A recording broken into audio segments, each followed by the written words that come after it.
Greetings to you and welcome to this episode of Grace Podcast. I'm Timothy Muse. I'll be your host as we spend this time together today. It's a joy to be with you. I want to thank you for tuning in. I want to thank you for making this podcast a part of your journey. And as always, I want to thank you for being on this journey, for continuing this process, for moving forward, for digging deeper.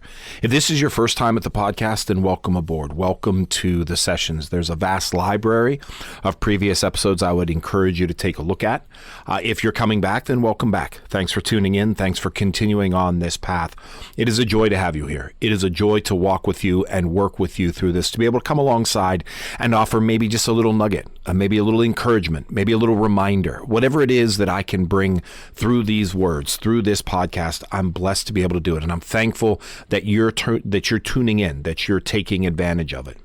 If it is helpful, please put it out there. Put it out there on your social media feeds. I post on LinkedIn, X, Instagram, and Facebook. So if you're on one of those feeds, if you follow me or the life coaching on one of those feeds, you're going to see these episodes. Tag me in it. Follow, share it out there. Tag me in it. Love to see where you're at. Love for you to get it out there into other people's hands.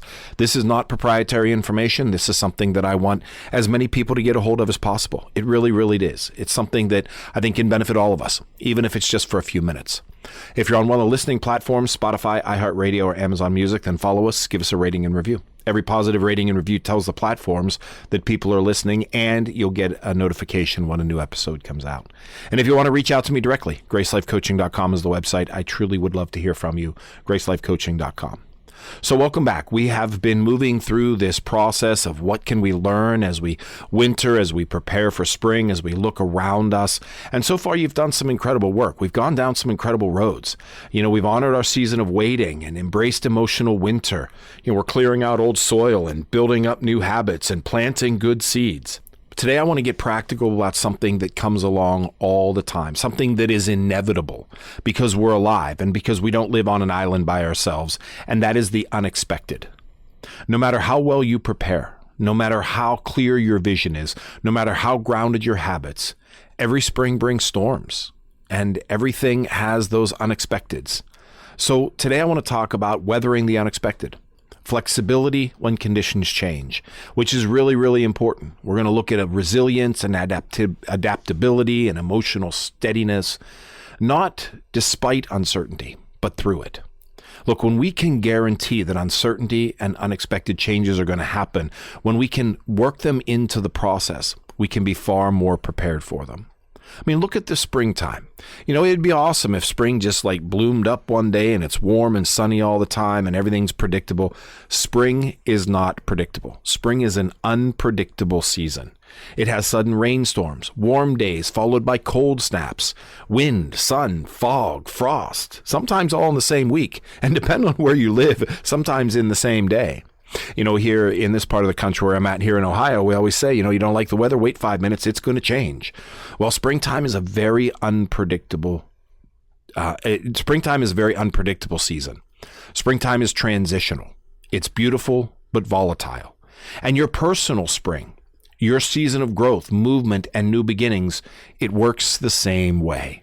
Because growth invites new things into our lives.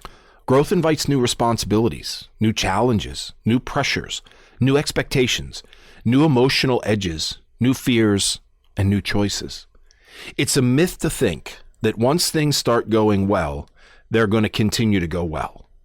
Growth actually increases unpredictability because you're stepping into new territory, and new territory requires flexibility.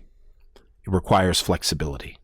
Look, when we can reframe, when we can think about unpredictability not as a threat, but as a teacher. Spring storms don't destroy a garden. They train the roots to hold deeper. In your life, unexpected conditions teach you resilience, adaptability, patience, emotional regulation, problem solving, creative thinking, self-trust, courage, flexibility. Even unexpected moments like that are opportunities to practice becoming who you want to be. Every unexpected moment, every time that there is a change, every time something is upended, it gives you the ability to practice becoming who you want to be.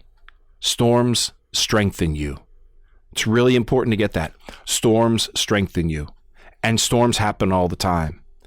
Storms don't stop the season of spring. They don't stop the growth. they shape it. And that's the important thing to grasp. That's the important thing to grasp as you move into your new self, is it will create storms, and the new self is meant to be adaptable and flexible and courageous. You know, there's a myth that people talk about. I know I held on to that myth. I'm a former smoker. I've talked about this before.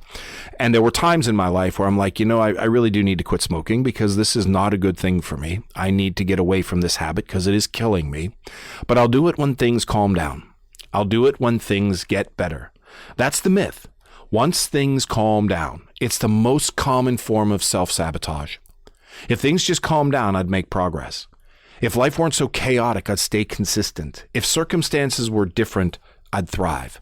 Maybe you've said something like that before. Maybe in the process of your growth or in the process of your movement or in the process of realization that change needs to happen, maybe one of those words has come out. Maybe one of those phrases is what sabotaged your growth. Here's the reality, my friends. Life rarely calms down. Circumstances rarely align perfectly, and growth rarely happens in ideal conditions. If you wait for everything to be stable before you grow, you will wait forever. Progress doesn't come from perfect conditions. Progress comes from steady habits in unpredictable conditions. Every storm you navigate is proof. You can grow even when things are messy. And how do we do that? We do that with flexibility. Flexibility, it's not weakness. It's not giving up. It's not passivity. Flexibility is the ability to bend without breaking. Trees survive storms because they move with the wind. Rigid structures snap. In your personal growth, in your process, if you hold on to rigidity, it may sound like I must get it exactly this way. If it doesn't go as planned, I failed. I can't handle change. I need perfect consistency. Again, perhaps maybe those are statements you've said to yourself. Those are things that sabotage us. We want to lean into flexibility. Flexibility sounds like I can adjust. I can adapt without losing direction. I can pivot without giving up. I can stay steady even when plans change. Growth demands flexibility. Not perfection, not control, not rigidity, flexibility. Flexibility is the key to growth. When we look at the springtime around us, as things grow, they have to be flexible because spring is a very volatile time of year. So we want to learn to be flexible in the midst of storms.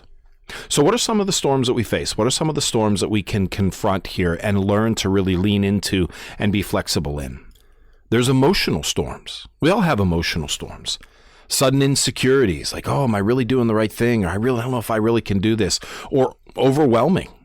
We can become overwhelmed with all the things that are going on in our lives. Self-doubt. I'm not good enough. This just isn't for me. Or old fears resurfacing. Look, these are normal. Old emotional habits often flare up as we grow. There's an old saying that says, under stress, we digress, and growth is stressful. And so as we're growing, we can come into these emotional storms. We can come into these places where unexpected weather shows up. And we want to be able to confront them. We want to be able to be flexible in them and reframe the narrative, reframe that sudden insecurity. Rather than, I can't do this. Well, you know what? I'm learning. I'm growing. It's going to be messy, but I'm still going to do it. Old fears resurfacing. You know what? Yeah, that was something that was an issue before, but it's not anymore. So emotional storms show up, the storms that rage inside of our emotional being. Circumstantial storms show up. We have circumstantial storms all the time. Schedule changes. They happen almost every day. Oh, hey, I need to go here over going there. Family responsibilities. I'd get a good workout in if I didn't have to take care of the kids or cook dinner. Work demands. We work a lot, and work is very demanding. Finances shift. That's a storm. That's a circumstantial storm, something that we can't necessarily overcome or control. Unexpected tasks.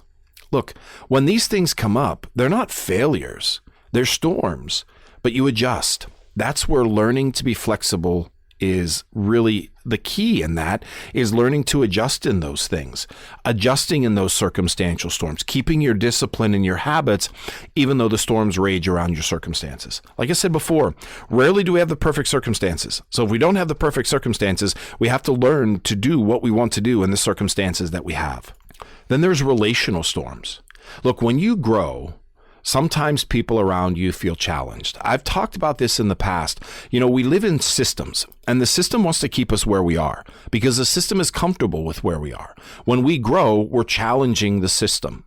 And when we challenge the system, it's going to show up. It shows up in things like tension or miscommunication or conflict or misunderstanding. We have those in our relationships when we're growing. Oh, I used to do that, but I don't do that anymore. Well, what, you don't like us? I've heard this pretty often, people who want to give up drinking and put down the consumption of alcohol. Friends will be like, hey, let's go out. Yeah, I'll go out, but I'm not drinking. But you have to drink. You have to drink with us. You always drink with us. Come on, just have one drink. That is the system creating a storm inside of you. We want you to be a certain way. That's where the tension and the miscommunication comes in. And sometimes it can lead to conflict. I used to act that way, but I don't act that way anymore. I used to think that way, but I don't think that way anymore. Here's the beauty of being human. We are allowed to change how we think and how we act. We are allowed to do that. We are not required to live one pattern all the time. We are allowed to adjust and be flexible and grow. The last one I would touch on is internal storms. Your mindset may wobble. Your confidence may fluctuate. Your motivation may dip. This doesn't mean you're on the wrong path. My friends, it means you're human. We don't live on all motivation. We don't live on confidence all the time. We don't live on the positive mindset all the time. We are human. Things affect us. When we're looking to grow, we need to learn to be flexible in that. Okay? My mindset's wobbling right now. It doesn't mean I failed. It just means that I need to look at what's going on. I'm tired. I'm hungry. There's a lot going on. I need to address some things. Motivation is great because it helps us to start, but motivation is not something we can ride all the time. Motivation dips. Motivation ebbs and flows. These are storms that can confront us, and if we stay rigid, then we can't withstand the storms. Flexibility allows us, adaptability allows us to be able to enter into the storm and remain resilient in the midst of the storms that are taking on around us. And really what we need to do is we need to learn the art of adjusting without abandoning. One of the most important skills that we can develop is this: adjust your approach without abandoning your direction. Most people want to go in one of two streams. Either they push too hard in holding on to their approach and they burn out, or they just stop completely when something disrupts their rhythm. And those two extremes never lead to growth. It's about finding the middle path, because we don't ever have perfect situations that we can do this. So it's about finding the middle path, the pivot. When life changes, you change with it, but you don't stop growing. When life changes, you change with it, but you don't stop growing. You simply adapt your plan. And I've talked about this before, but I'll raise it up again. These are some examples of what it means to pivot. You're too tired for a full workout, but you've committed to working out every day. Do a 5-minute version of it. Do a 5-minute session. You can't journal for 10 minutes like you've committed to. Journal for 3 sentences or 4 sentences. Outcome is less important than showing up. You had an emotionally draining day? Choose one calming practice rather than turning to what you did before. If your schedule gets too busy, which can happen, shorten your habit, but don't skip it. Shorten it. Do it for 5 minutes rather than 30 minutes. Adapt. Don't abandon. The single skill is the difference between staying stuck and staying steady. Adapt, but don't abandon. It's really important. We can, and when we talk about self-care and self-worth, I was having a conversation recently and someone says, I'm going to sound a little selfish. There's nothing wrong with being selfish. When you're being selfish for self-care and self-growth and self-motivation, you're focusing on the self. That's important. The first thing we want to do is we want to push the self away. This process is about making the self important. Doesn't mean that the self is only important. There are a lot of other things that we have to deal with, but we want to make sure that we give focus to the self. So don't abandon your habit, just shorten it. Don't abandon what you want to do, just do a little bit less of it, but still show up for yourself. Because if you don't, what happens is then you layer on shame on top of it. Well, I said I was going to work out every day, and now I'm not going to work out today, and I'm probably not going to work out tomorrow. And look how I can't even do anything. Now you're getting into that emotional storm. You don't want to go there. You get overwhelmed and you get self-doubt. No, don't skip it. Just shorten it. This single skill is the difference between staying stuck and staying steady is adapt, but don't abandon. Really, really important. And one of the ways it can help with that is finding an anchor or a mooring point in the midst of your day, in the midst of your process, something that's helping you stay steady in the storm. You know, I talk a lot about mooring points, and mooring points are important. You know, a mooring point is where you tie your boat up, and the boat is tied to the mooring point, and the storm comes and the boat, shakes all over the place, but it doesn't go adrift because it's tied to something powerful and deep. Having an anchor, having a mooring point can be really, really important because when unexpected circumstances hit, you need something to ground yourself in, something to hold on to, something small and simple, a routine that grounds you when everything else feels chaotic. And it can be something as simple as deep breathing for 60 seconds. Okay, you know what? I feel overwhelmed. I'm going to step away for 60 seconds and just breathe. Or maybe reading a page of something uplifting, a poetry or a novel. Drinking water and pausing. There's a great deal of power in having a glass of water. Rehydrating, because it forces you to focus on drinking the water and pausing. And particularly if you're in a highly volatile circumstance. If you're in a highly volatile circumstance and your emotions are raging, you can stop and have a drink of water. And while you're having that drink of water, not only are you rehydrating your body, but you're pausing your brain. You're focusing your brain on that one single thing. And usually in highly volatile circumstances, people aren't going to stop you from getting a drink of water. It's a great way actually to break the path of highly volatile situations, whether it's external or internal. Maybe take a short walk. Move. Movement is a great way to de-stress. Touch your journal. Write one sentence. Maybe have a brief affirmation. I can do this. I'm stronger than this. I've got this. A quiet pause before reacting. These are anchors, mooring points that we can tie on to that help us to be adaptable and flexible in the midst of the storms. An anchor is not going to solve it. A mooring point is not going to solve it, but it stabilizes you. It helps to signal your nervous system. I'm safe, I'm steady, and I can handle this. And when we go back to that mooring point over and over again, the quicker it allows our nervous system to go there more quickly. It may take time, but it will help our nervous system to de-stress more quickly. That is really important in a way to be flexible. So I encourage you this week to take a little bit of a flexibility challenge out of this episode. Practice some storm pivot method. Whatever something unexpected disrupts your plan, pause. Take a deep breath. Identify. Name what changed. Choose a modified version of your habit and keep moving forward in the same way. So pause, identify, adjust, and continue. Write each down pivot that you make in a week. By the end of the week, you may see, or by the end of a couple days, you may see that you're capable, adaptable, and resilient in this. But we want to make sure that the point we want to really grasp onto is we don't want to stay rigid, my friends. When we stay rigid, we break. When we're flexible, we bend. The storms are going to happen. They're going to happen. Spring is an unpredictable season, but it doesn't mean it's fragile. And neither are you. Being flexible doesn't make you fragile. It doesn't make you less than. The storm doesn't signal a failure. They signal growth. They signal movement. They signal transition. The unexpected is not a sign to stop, my friends. It's a sign to deepen. Because every storm you navigate makes you stronger. And every adjustment you build makes resilience more alive in you. Every movement you stay flexible expands your capability. Growth is not the absence of storms. Growth is learning to move with them. And we learn to move with them when we are flexible. So bend, don't break. Adjust, don't abandon, and trust your strength in the storm. That's what I got for you today, my friends. I hope it's helpful. If it is, please share it out there. Put it out there on your social media feeds. I post on X, LinkedIn, Instagram, and Facebook. If you're following us on one of the platforms, give us a rating and review if you haven't done that already. And if you want to reach out to me directly, gracelifecoaching.com is the website. I truly would love to hear from you. At Grace Life Coaching, we want you to be the best you.